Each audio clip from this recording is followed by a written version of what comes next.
Our inward journey begins tomorrow, and I wanted to come and share some words with you in preparation.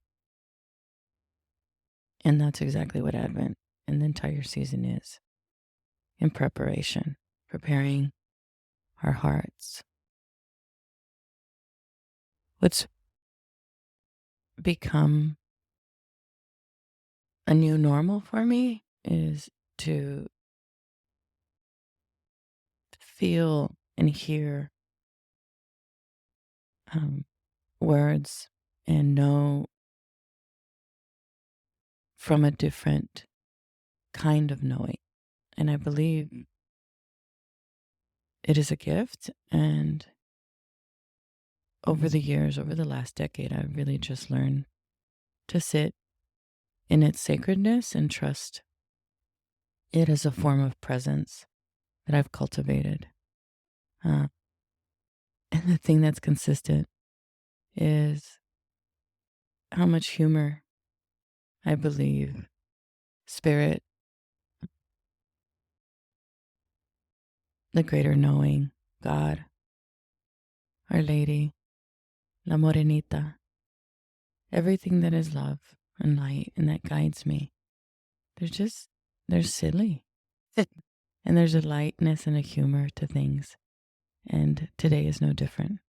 In my initial email, I mentioned that my preferred darkness is in the evening. And then I get woken up the last 3 days um, in total darkness. And I sit and experience it. And today I heard words to accompany that were being asked for me to share um, to accompany us through this. And the first thing that I did is I cozied up in my little corner, and I'll add a picture so that you can see my space and welcome you to share a picture of where you've carved out a sacred space. And the first thing that I did is light a candle to signal to myself. It's a I'd call it a ritual that really has installed itself. Um, Lighting the candle for me means that I am in a new place, that I'm opening up another level of me that doesn't operate in the normal day to day. And I happen to have a candle that, has this like interesting little stopping point. So it also serves as a timer for me. If my meditation is simply to be with the light in the darkness. And one of the things that I naturally do is I wait for my eyes to adjust to the darkness.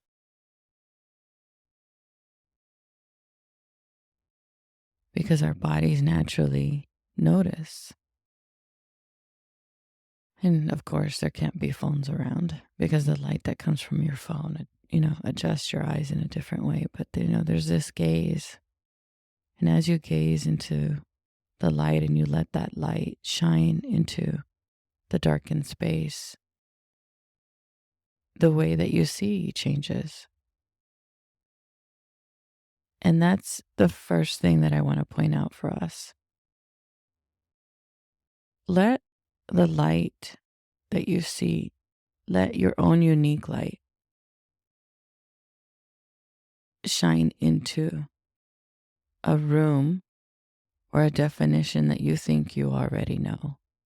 And you choose your own definitions because your lens and your experience are both exactly the same as mine and completely unique. And that's such a beautiful thing.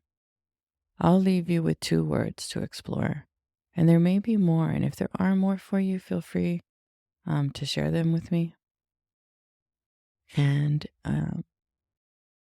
explore them a bit. The first one for me is faith, and I mentioned that in a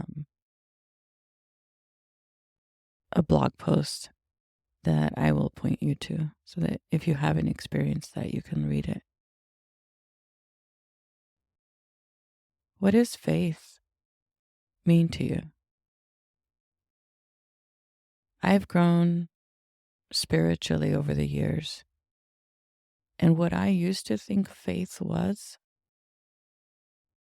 as a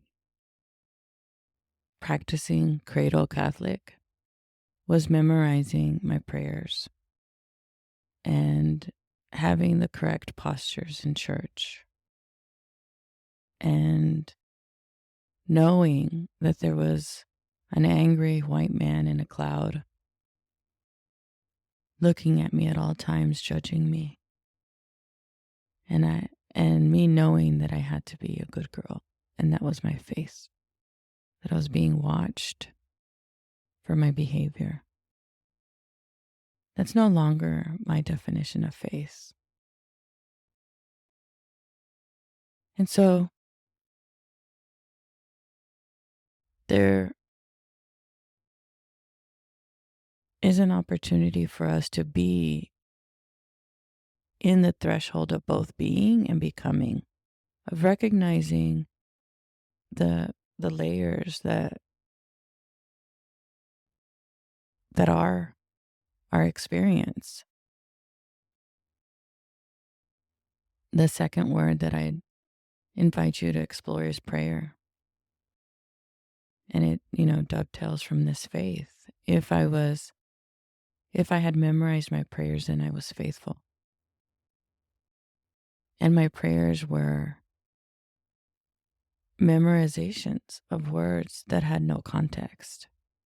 And again, over the period, half a century, I now have had an opportunity to explore context and where those words came from and how they were inspired in many of the prayers and understand them better. And that's my only invitation to you, is to understand yourself better. What is a prayer for you? I used to, once I got beyond the memorization of a prayer, then I thought prayer was me talking to God. And in this moment, and it could change, my experience of prayer is really holding space to listen to myself, to that inner light within me that is in communication with God. And that is just a different way to experience the same thing.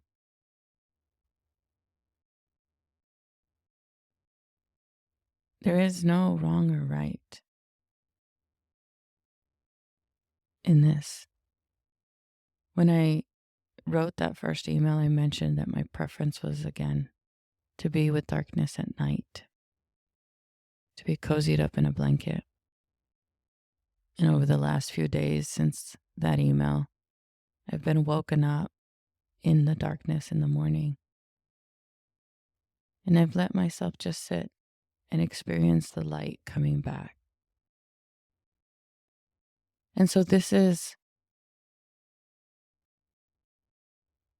my way of hearing from my spirits, my guides, my guardian angels, to say to you and to remind myself, there is no wrong or right of when this is done, of how this is done, of your being and your becoming, because you are in a threshold. And that is really the space, the compassionate, kind space that I am holding for you and that I invite you to hold for yourself.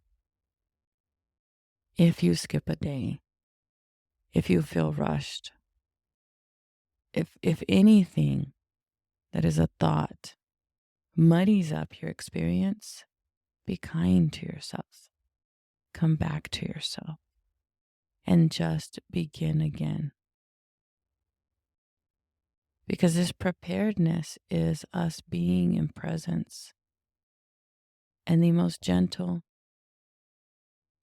most allowing space for you can simply be to light a match. And I like wooden matches because of that physical, experience that happens when that light begins. If the only thing that you do within the moment is light the match, it is enough. If as you're closing your eyes from a busy day and you're exhausted, and the only thing that you can do is imagine a fire within you, in your heart, the sacred heart of either Jesus or Mary or your own, that is enough. So now I invite you to hold space for this experience to be kind, to nourish you, and to allow yourself to be different day by day, because you are different every day.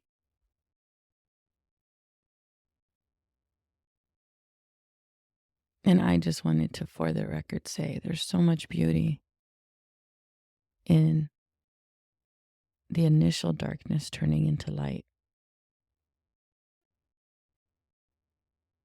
I remember being interviewed for a podcast, and she asked me about my practice at the time. And the practice that I shared with her is this: sitting in darkness and waiting for the light to come. And what had happened in that relationship is a trust.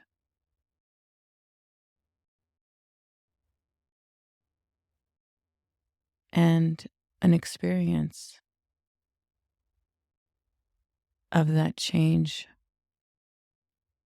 and of watching how the light changes what I see in the dark.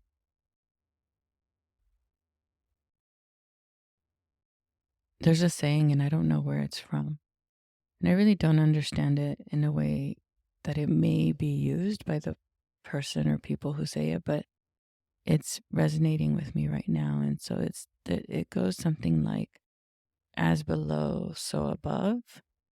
And it brings to mind this idea that in order for me to experience something within, a way for me to get there is to experience it on the outside. And that is perhaps what this practice did for me. Is it allowed me to sit within myself when I felt like there was no light, no answers, no clarity. Knowing that as I sat, that would slowly change, it would slowly shift, and my gaze could be different. And it became this reciprocal relationship of what my eyes saw and what my inner eyes understood. And so that's what I'm hoping for you through this.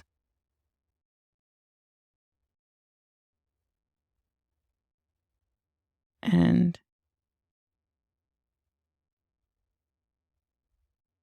I'd invite you now to set your own intention for your hope through this novena, for your petition to Our Lady, to the saints, and to whatever spirit you call on, even if there is no name.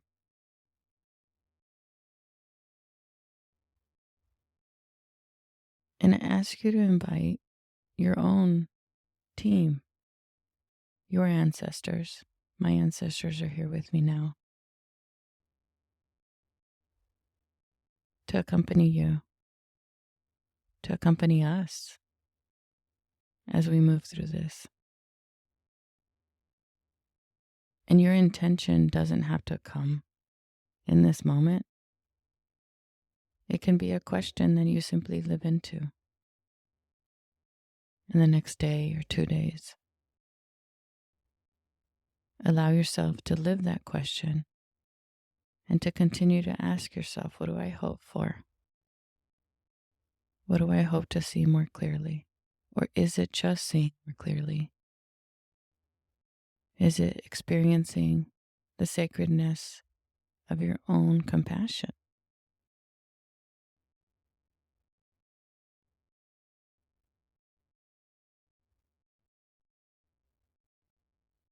One of the pillars of love being human is my understanding. Excuse me, my understanding, my better understanding, and this understanding is always unfolding of exactly, we have some limits in our body. It's a physical space, and there's so many miracles.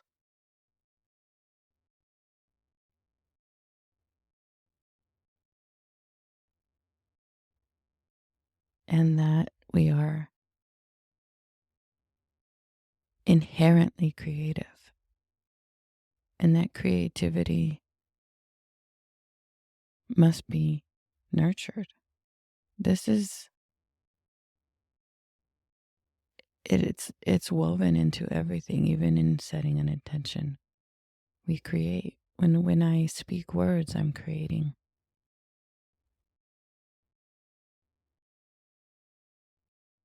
And the mind isn't that way. Sometimes the mind just has thoughts and there's no understanding it or making sense of it. You just watch them like leaves passing by a gentle water flow.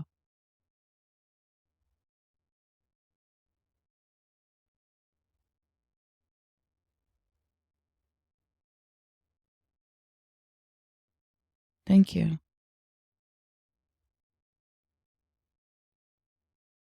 Thank you for saying yes to yourself, for saying yes to this time with yourself, and for trusting me to guide you along this novena.